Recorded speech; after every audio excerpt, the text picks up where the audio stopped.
ici, il n'est pas besoin de les présenter. La manière dont nous allons travailler est assez simple finalement, et ce sera le cas pour tous les panels. Pour chaque panel, vous avez un thème, et ce thème sera éclairé par chacun de nos panélistes pendant 2 à 3 minutes. Ensuite, il me reviendra de poser un certain nombre de questions que j'annoncerai à l'avance. Et puis enfin, nous aurons le loisir de discuter. Alors, le premier panel, c'est la cartographie de l'écosystème financier participatif au Maroc. Nous allons traiter la question dans l'ordre du programme qui vous a été donné. Monsieur Aissami, la parole est à vous.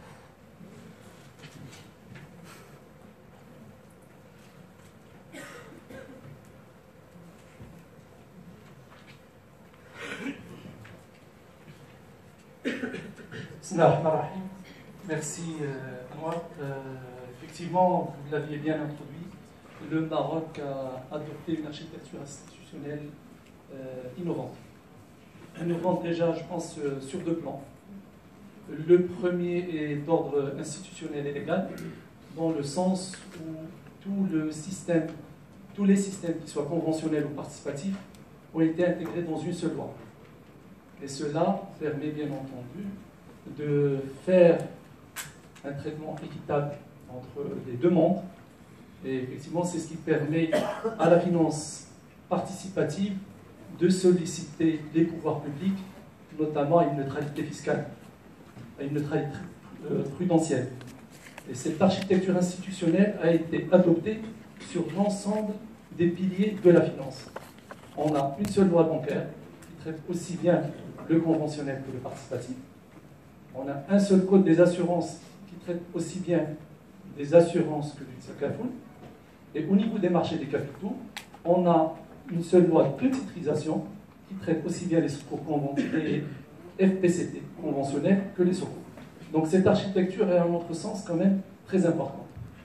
Deuxième particularité également du modèle marocain, c'est le fait qu'on ait un seul charia.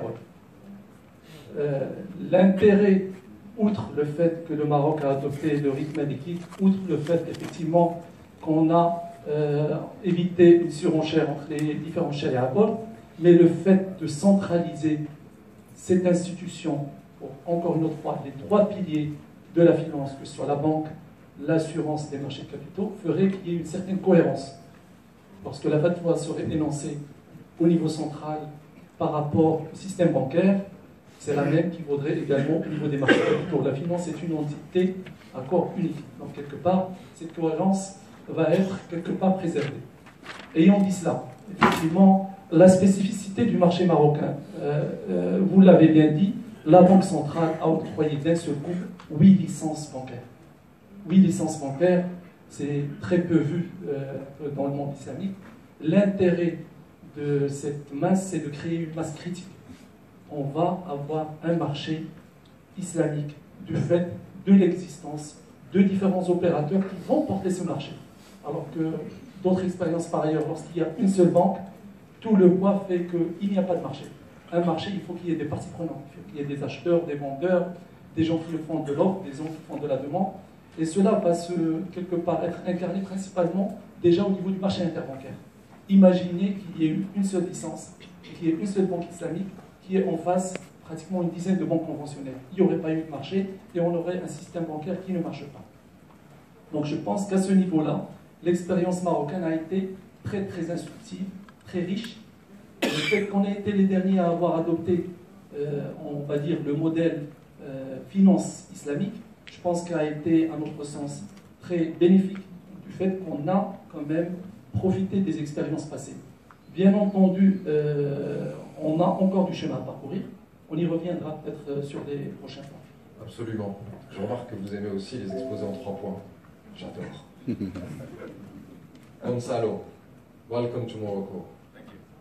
Alors Gonzalo, vous n'êtes pas sans savoir que Gonzalo est à cheval entre l'Europe et l'Arabie Saoudite, où l'IBE Business School a un programme saoudo-européen, je ne dis pas saoudo-espagnol, saoudo-européen.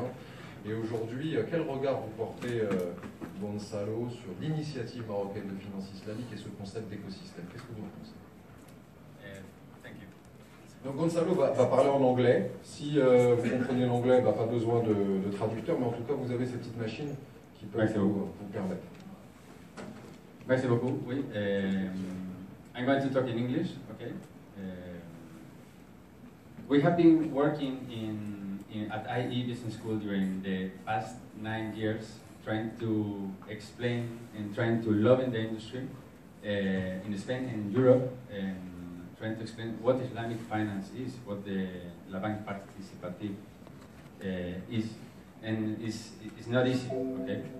And that's what is happening now here in Morocco. I think is extraordinarily interesting for everybody. We are living now in a new paradigm, in a new paradigm in different situations, in all the economy, not just in banking, but in the way we are going to do everything. All is going to change. In banking, of course. Okay, so now to introduce something as new as Islamic finance in Morocco is a real challenge, and to do that, you are going to need two things: to explain and seduce to the people what we are talking about and what are the advantages of this new reality, and also banks must also to innovate as much as possible and to be on the real top of the industry. So things are going to be difficult, but we think we have a real opportunity. And maybe after we're going to talk about the opportunities also for Spain and what we can do. Between Spain and Morocco. Yeah. Good. Merci beaucoup Gonzalo. Donc je retiens deux choses, pédagogie et innovation. Saïd, la transition est fantastique pour vous. Innovation et pédagogie dans un cadre écosystémique. C'est un sujet de thèse, mais il faut le résumer en 2 minutes. Saïd. Je ferai de mon mieux. Alors, merci beaucoup pour l'invitation. En fait, je rappelle ce qu'a dit CSAMI, effectivement, le business model qui a été adopté par les autorités marocaines. Donc, nous avons un Sharia Board national, donc on centralise tout chez le Conseil supérieur du Zulama. Et deuxième élément, c'est parler de participatif au lieu de islamique. On part du principe que l'islam est beaucoup plus élevé qu'une finance parce qu'on est appelé à commettre des erreurs. Des banques peuvent faire faillite. J'espère que ça ne sera pas le cas. Il y aurait peut-être des problèmes au niveau des produits takaful, etc. Donc il faut garder l'islam au plus haut niveau. Et deuxième élément qui est très très important, cette finance participative nous permettra d'évoluer rapidement en Europe et en Afrique. On sait très bien que nous avons 3 banques marocaines qui sont déjà installées en Afrique. Nous avons également une assurance qui est très performante en Afrique. Donc avec ces 4 maillons, en quelque sorte, on peut être visible au niveau de l'Afrique de l'Ouest et l'Afrique de l'Est. Deuxième élément, c'est que nous avons la Bourse des valeurs de Casablanca, qui a été un partenariat stratégique avec London Stock Exchange.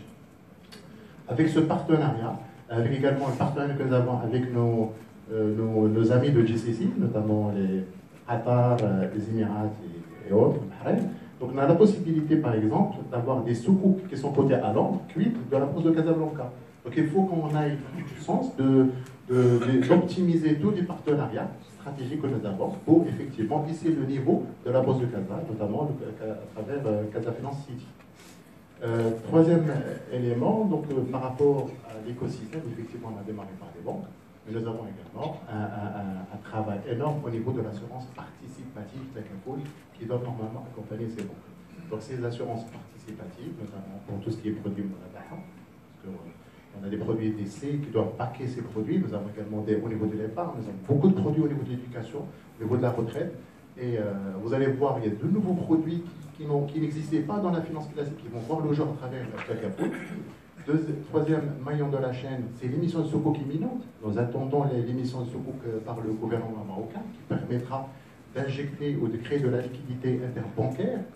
Donc c'est un des mécanismes de financement interbancaire, mais il y aurait certainement d'autres mécanismes à mettre en place, notamment tout ce qui est commodity Moulabaha, qui est un outil également de créer de la liquidité interbancaire. Pour les OPCVM, Sharia Compliant, c'est un domaine qui est appelé à se développer de manière importante. Juste pour rappeler, on était à 6 milliards de dirhams en 1996 pour les OPCVM. Aujourd'hui, on est pratiquement à 370 milliards de dirhams. Ça veut dire qu'il y a un potentiel énorme au niveau de la gestion d'actifs qu'on peut orienter vers l'OPCVM Sharia Compliant. Et enfin, nous avons besoin d'un indice boursier Sharia compliant. La bourse de Casablanca, il a un indice, c'est FTSE. Donc il faut juste le temps que le Sharia national termine la partie bancaire, passe à la partie Takaful, et après le troisième pilier capital market, notamment l'indice. Et enfin, nous avons l'OPCI, l'organisme de placement collectif en immobilier, qui permettra également d'émettre des soukouk. Des soukouk pour des particuliers et pour les professionnels. C'est des soukouk avec une valeur nominale réduite, alors qu'au niveau de la titrisation, ça va être essentiellement des investisseurs qualifiés. Donc, voilà en gros l'écosystème de la finance participative tel que vu par l'ALFP, l'Association marocaine pour les professionnels de la finance participative. Et on estime qu'à travers cet écosystème, on peut répondre à tous les besoins, aussi bien des clients de banque, des clients d'assurance, également des investisseurs au niveau du capital market. Très très bien. Sans vouloir vous paraphraser, moi j'ai retenu 3 choses. On a encore beaucoup de pain sur la planche. Nous ne sommes pas seuls. Et enfin, les deux secteurs ou sous-secteurs qu'il faut habiter sont les marchés de capitaux et l'assurance pour créer du neuf. En fait, ce que vous appelez de vos voeux, c'est un laboratoire. Alors, si Baghdadi, last but not least, Safa pionnier, hein, il faut le reconnaître en termes de finance participative au Maroc. Quel regard jetez-vous sur la construction de cet écosystème de telle sorte à le rendre optimal?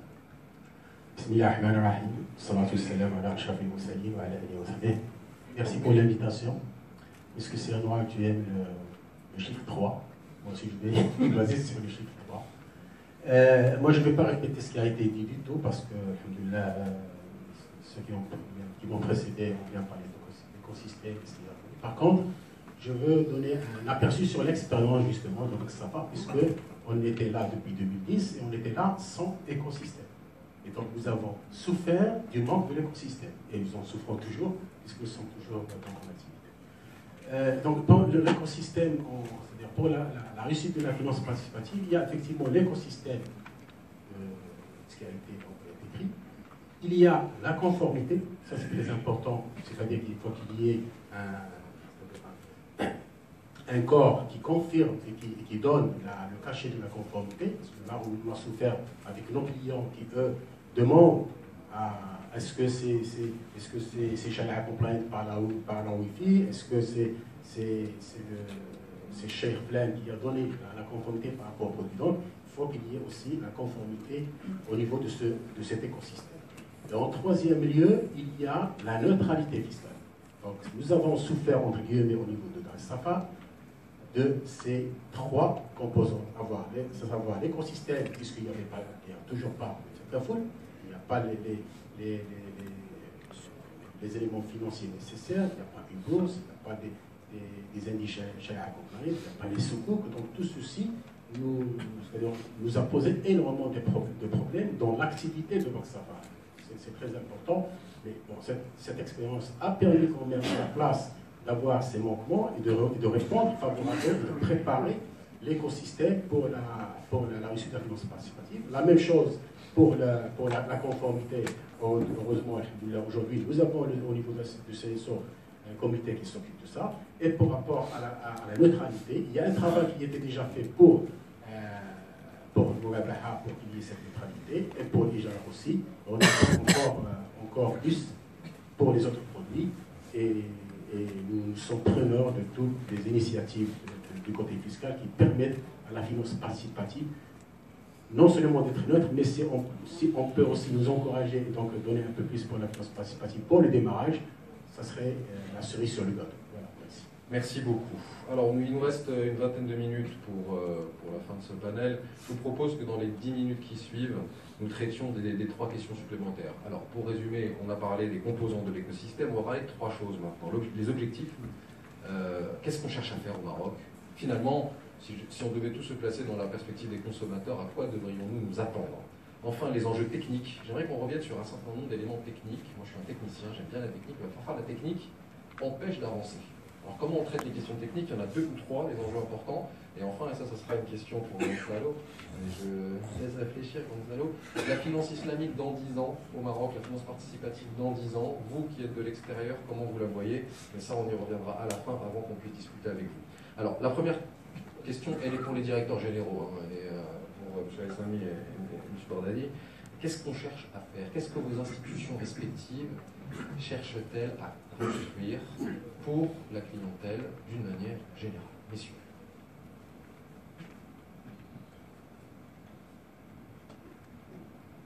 Peut-être pour ceux qui ne le connaissent pas, Omnia est issu d'une JV entre le CIH et Qatar International Islamic Bank, qui a plus de 26 ans d'expérience dans le domaine. Qu'est-ce qu'on cherche à faire? Effectivement, outre les motivations, on va dire, de l'État, à travers l'inclusion d'une tranche de la population qui n'était pas servie à ce jour-là, pour des raisons de conviction qui font qu'ils étaient exclus du système. Les motivations purement commerciales, effectivement, d'Omnia, c'est que nous cherchons, aux côtés des confrères, effectivement, à installer d'abord ce marché au niveau de la place. Il faut que ce marché s'installe. Et il passera nécessairement par de la vulgarisation.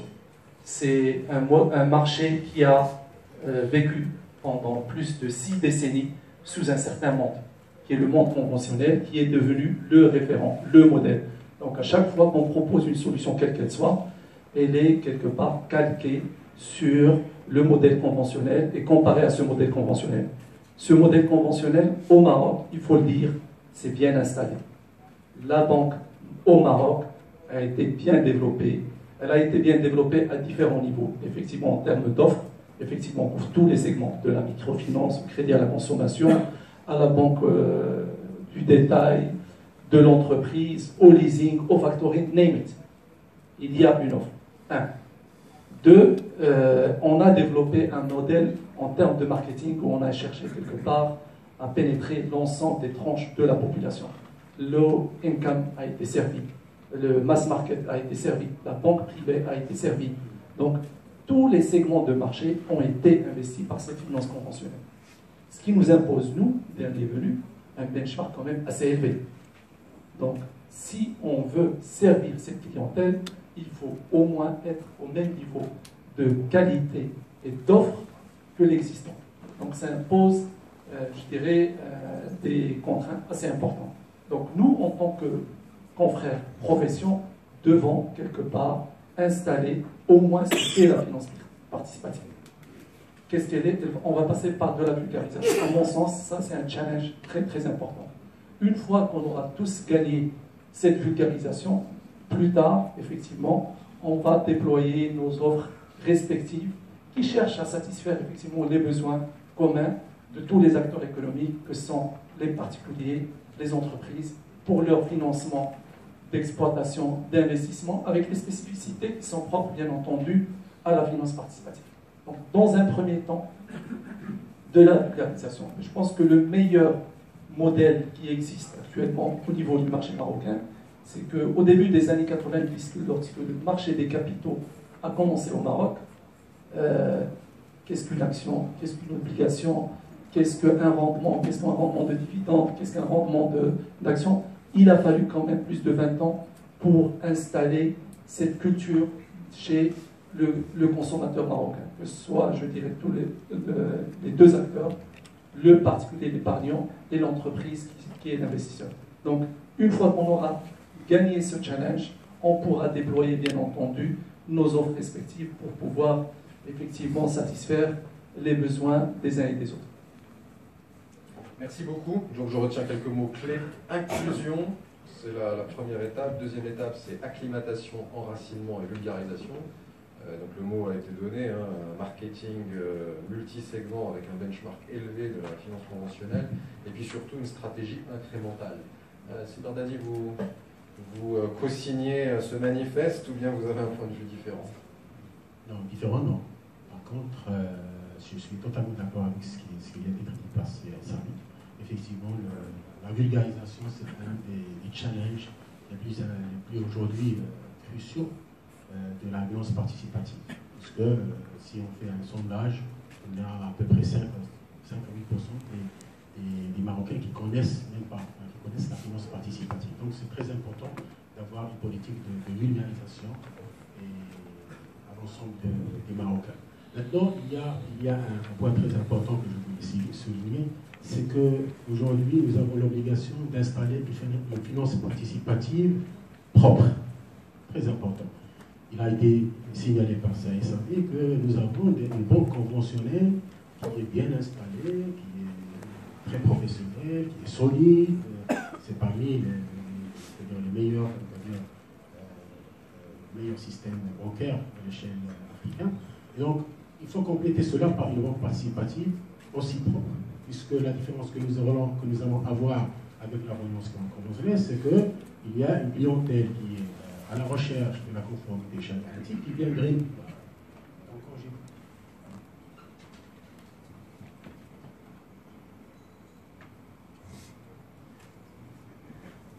Quand j'ai dit propre, ça veut dire qu'il faut absolument qu'on soit au rendez-vous sur l'aspect chariatique, sur l'aspect conformité.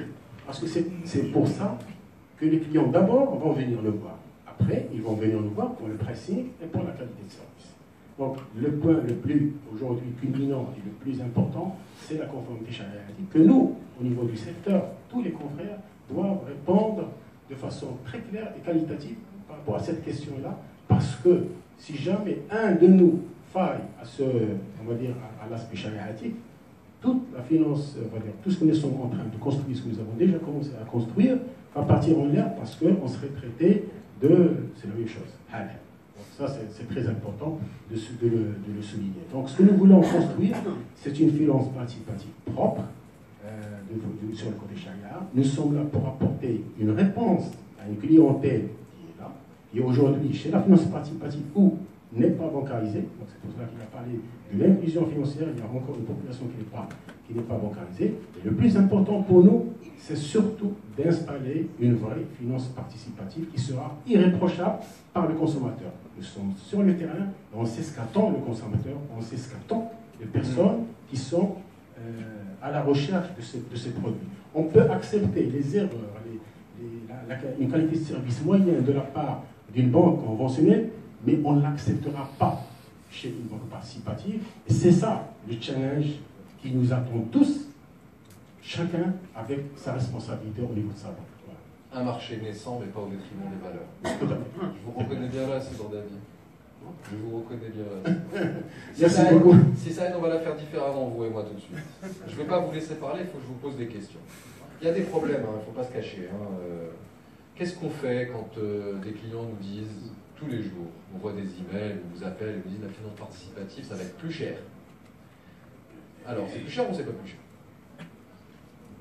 Justement, c'est une question très, très difficile pour moi. Qui est à côté de moi. L'idéal, franchement. C'est vrai qu'on parle beaucoup plus de charges de structure, c'est-à-dire la mise en place du siège, les recrutements, etc. C'est des charges importantes. Mais encore une fois, moi, j'ai une autre vision qui est un peu différente. C'est-à-dire, grâce, parce que nous avons des partenaires, GCC, notamment International Islamic Bank, ou le Baraka ou autres, c'est-à-dire c'est des banques qui ont de l'expérience, qui ont beaucoup de cash, et qui peuvent se permettre de ne pas être vraiment gagnants sur une courte durée. Et essayer au maximum sur des business longs, beaucoup plus longs, et donc gagner un petit peu, mais rester compétitif par rapport aux produits classiques, et même aller plus loin, être moins cher que le classique. Je l'espère. Je pense aussi. Si vous en pensez quoi? Vous pensez qu'un jour on aura une finance participative marocaine moins chère que la finance conventionnelle, sachant que finalement elle est différente? Pourquoi elle serait plus chère? Pourquoi elle aurait le même prix? Pourquoi elle serait moins chère? Est-ce que ce n'est pas une décision de gestion finalement? Est-ce que ce n'est pas vous qui allez décider collectivement, les banques, comment vous allez faire concurrence les unes par rapport aux autres?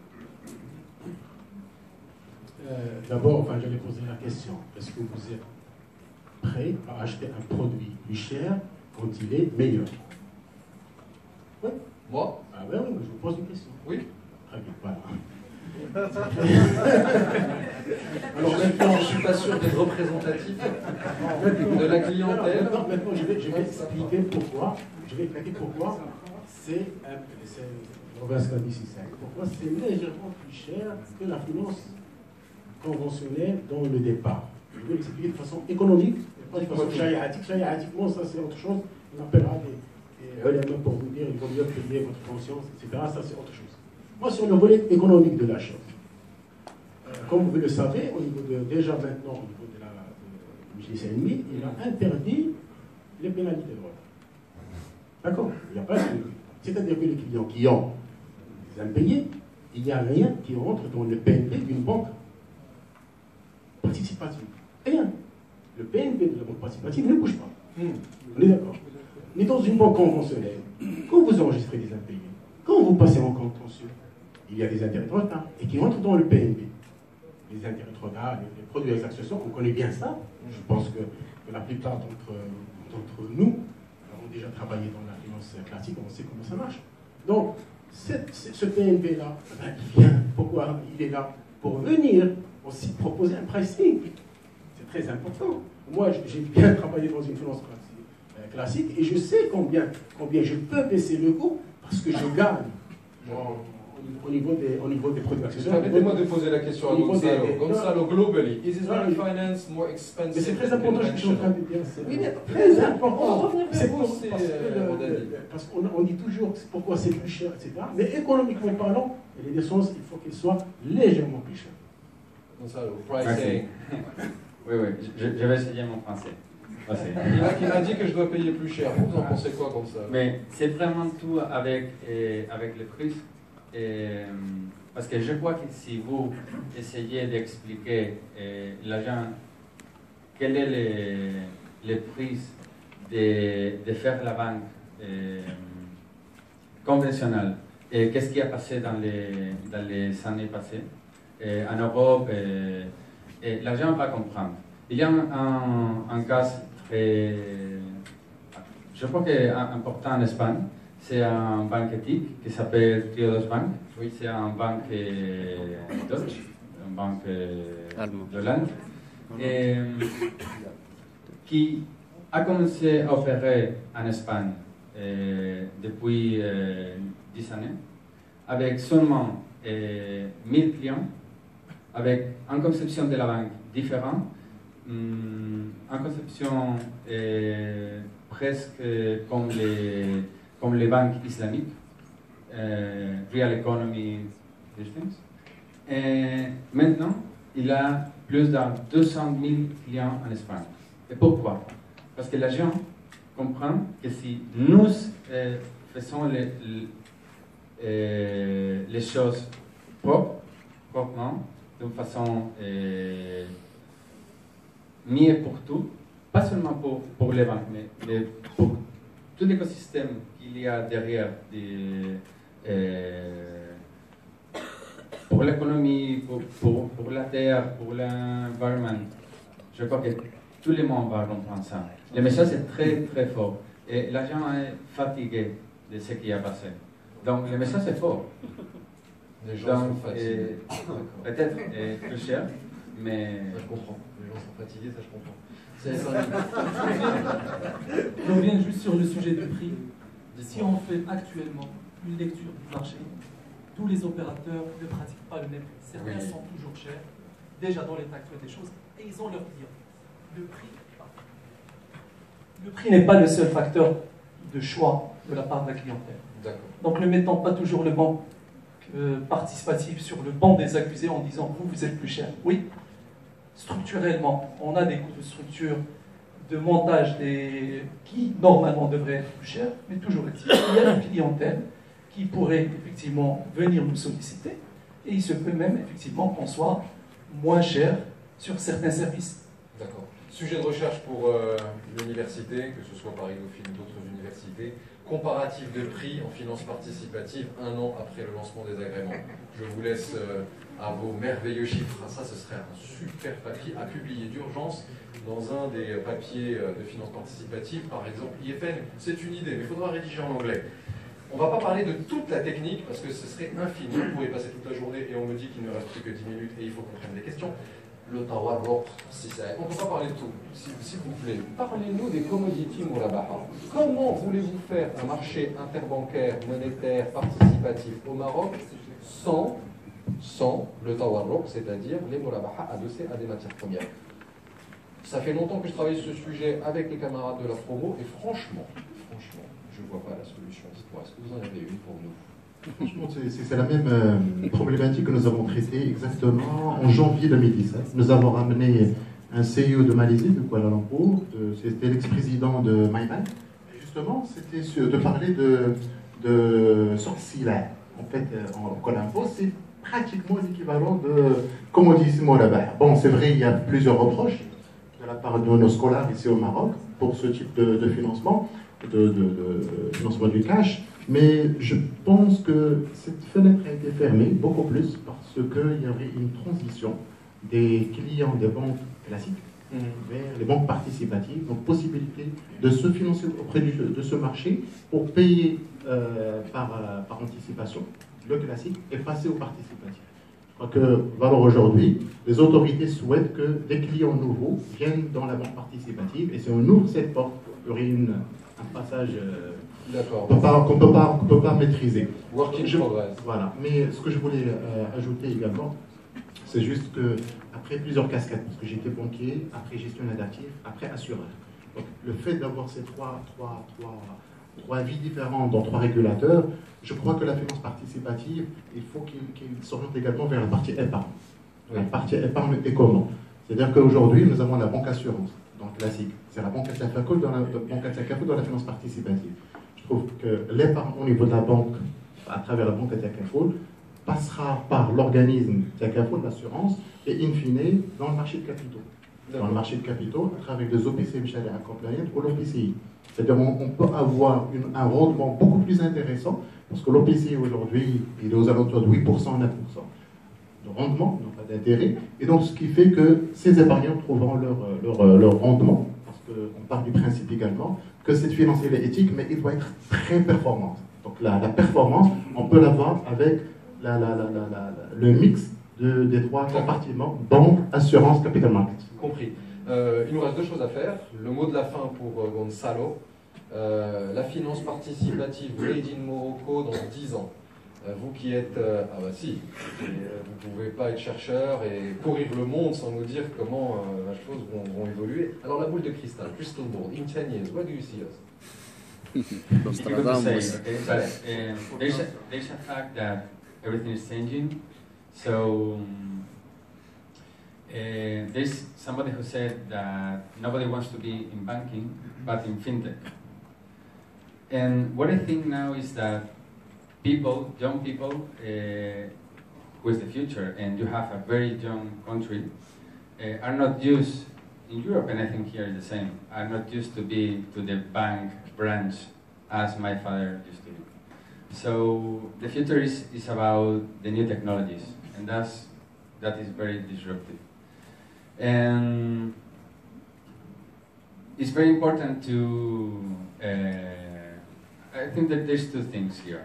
One is to spread the knowledge of what Islamic finance is, and that is important for universities. This, the work we are doing in Spain with iBusiness School, we have Islamic Finance Masters and Executive Education, all these things. And this is education, and then is seduction. I think there is a lot of opportunities in terms of introduce Islamic finance and finance participative and fintech, yes, and do amazing things that are not the normal banking are not doing now. We have some examples, for example, in Kenya that are working, and so I think the Morocco Islamic finance system must to adapt and look forward to these opportunities. And you have a real challenge because I don't know if normal people in Morocco understand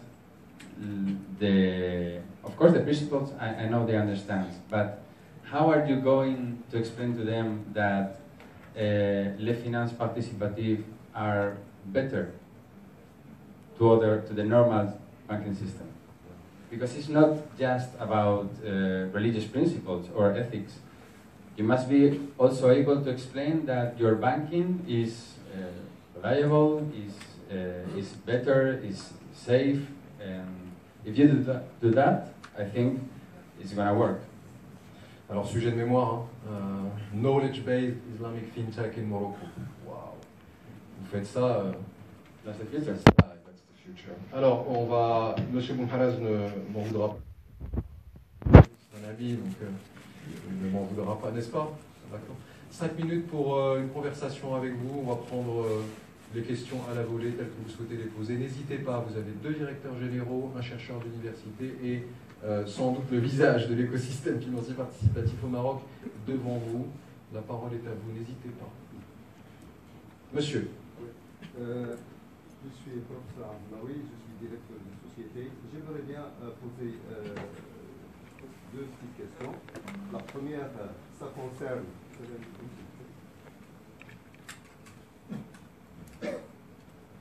Est-ce que les finances islamiques sont destinées à des musulmans seulement, ou bien à tous les clients de toutes différentes religions? Deuxième point, comment mettre en confiance les clients, en l'occurrence les sociétés qui ont déjà eu des problèmes au niveau de la BDM, Banque du Maroc, sachant que ces opérations ont été la source des opérations qui sont issues avec des intérêts. Est-ce que vous allez mettre ça à zéro et reprendre un nouveau compte propre, ou bien vous allez maintenir ce legacy? Troisième point, monsieur Barsafa, Silverdadi, vous avez parlé des propres, c'est-à-dire vous avez parlé propre. Est-ce qu'il y a des salles? Pouvez-vous nous dire des exemples de salles d'opération? Merci beaucoup. Sans citer de nom, s'il vous plaît, pas d'anathème. Gonzalo, you start. Seulement pour la première question. Vous savez qu'en Europe, la population, ce n'est pas musulman, bien sûr.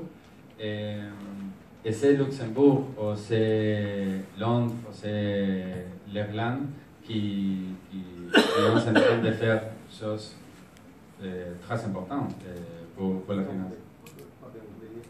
Ah, ça c'est bien. L'année passée, les gouverneurs central de la Banque centrale espagnole a été à IE Business School et il a dit pour la première fois devant tout le monde que les finances participatives, ça a été une chose extraordinaire pour l'Espagne. Donc la première autorité bancaire a dit ça devant tout le monde, devant la presse. Donc je crois que ça c'est clair, non? Madame Lagarde a dit aussi que la finance participative avait des leçons à donner au monde. Voilà, juste compléter ce qu'a dit Gonzalez. Effectivement, le fait d'utiliser finance participative, vous voyez donc déjà le nom c'est ouvert. Et donc, on m'a dit par exemple, même pour la finance islamique, 70% des épargnants sont des bouddhistes. Rien à voir avec l'islam. Intéressés par deux éléments importants, l'éthique et la performance. L'éthique, les lignes qui font Mohamed, droit musulman des affaires. Et la performance, c'est que les produits sont rentables. Aujourd'hui, au Maroc, on a utilisé ce terme participatif et vous allez voir, dans quelques mois, quelques banques marocaines seront visibles en Europe. D'autres banques seront visibles à l'Afrique de l'Ouest et de l'Est. Donc, ce qui fait que participatif, c'est un passeport en quelque sorte, ça nous permet d'évoluer rapidement et en même temps, on garde notre authenticité, éthique et performance. Et très vite sur la question technique de monsieur, comment on refinance un crédit conventionnel en finance islamique? Ça, c'est important. Tout le monde se pose la question, je pense. Comment on fait, c'est pour des amis? Refinancer un crédit existant, on ne rachète pas de crédit. Le propre de la finance participative, c'est qu'on ne prête pas de l'argent. Effectivement, les opérateurs économiques vont d'abord rembourser leur encours chez le conventionnel et au fur et à mesure faire le principe des bases communicantes, transférer leurs besoins au niveau de la finance participative. C'est comme ça que je vois le sujet. Très important, hein. On finance des actifs. Alors si on avait le tawarro... Si on avait aussi, comment on appelle ça, ce sont des produits qui peuvent effectivement être utilisés pour solder ses comptes dans une banque conventionnelle. Est-ce qu'il y a une autre question? Il y a la réponse. Il y avait une troisième question. Ah oui, bien sûr. Ah oui, bien sûr. Vous n'êtes pas journaliste. Parce que ce genre de journalistes, parce qu'ils font le parallèle. Important, j'enseigne le journalisme. Je suis professeur de journalisme. Alors, moi, quand je dis propre, moi je parle de nous-mêmes. Moi, je ne parle pas des autres. Moi, quand je dis il faut que je sois propre, c'est-à-dire qu'il faut que je dise les choses telles qu'elles sont. À Sharia, vous comprenez, elle est certifiée. Oui, je dis tout ce qu'il y a, transparence. C'est ça quand je dis. Moi, c'est vraiment que moi, je m'impose une obligation d'éthique au niveau de la finance Mais il faut quand même participative. répondre à monsieur. Il faut répondre à monsieur. Est-ce qu'il y a eu des exemples de banques qui se sont prévalues de leur caractère conforme et qui, au fond, ne l'étaient pas? La réponse est oui. Je ne citerai aucun nom, mais allez voir du côté de la Turquie Voilà, ça, à c'est la autre fin chose. de la décennie Ça, c'est- dernière. Mais j'ai pas cité. Bon, est-ce qu'on peut prendre une... Monsieur, vous aurez tout le loisir de... Ah, Merci, monsieur le camarade de l'église, Merci. je vous prendrai... Merci, la monsieur le question. modérateur. Je me présente, Terjaoui, président de l'Institut scientifique international de la bonne gouvernance et du développement durable. Merci d'être là, président. Ah, merci. Est-ce qu'on a repensé la philosophie de la finance participative pour tenir compte de la nécessité impérative de s'aligner sur nos objectifs de développement durable, c'est-à-dire sur le développement durable social du climat? Devant les instances de Bretton Woods, j'ai souligné la nécessité de repenser tout le système financier mondial et national pour tenir compte du développement durable social du climat. Oh là là, c'est une fantastique question. Est-ce que, pour résumer, est-ce qu'on peut repenser les valeurs sous-jacentes et la philosophie de telle sorte à ce que la finance participative devienne plus verte, plus sociale, plus éthique, plus tout ce que vous voulez, en tout cas positive? La réponse est oui. Je vais répondre parce qu'on n'a pas le temps. On est très jeune, on est très jeune, monsieur, on a 40 ans. La finance participative moderne, la finance participative existe depuis aussi longtemps que l'islam existe, mais moderne, c'est 40 ans. Alors, notre objectif, au départ, c'était de bancariser, c'est-à-dire de faire en sorte que les clients viennent à nous pour déposer un petit peu de leur épargne, et puis ensuite qu'on participe au financement des actifs. Ensuite, ça a été de financer les entreprises et puis les États. Et puis ensuite, on a eu des sous-coups qui sont des transactions de titrisation charia compliant. Et puis aujourd'hui, la finance islamique, elle se déploie. Mais elle se déploie sur un modèle ancien. Est-ce qu'elle est suffisamment verte? Je vais vous répondre brutalement. Non. Est-ce qu'elle fait assez d'énergie renouvelable? Non. Est-ce qu'elle fait assez de social? Non. Est-ce qu'elle fait assez d'habitat pour les pauvres? Non. Est-ce qu'elle fait assez de microfinance? Citez-moi ne serait-ce qu'une institution de microfinance islamique. Silence assourdissant prévaut. Et quand un silence assourdissant prévaut, c'est qu'il y a du travail. Mais tous les panélistes ont dit, on est au début. Laissez-nous du temps. Monsieur le Président, merci pour votre question, qui était, à mon sens, une des plus légitimes de toute l'industrie.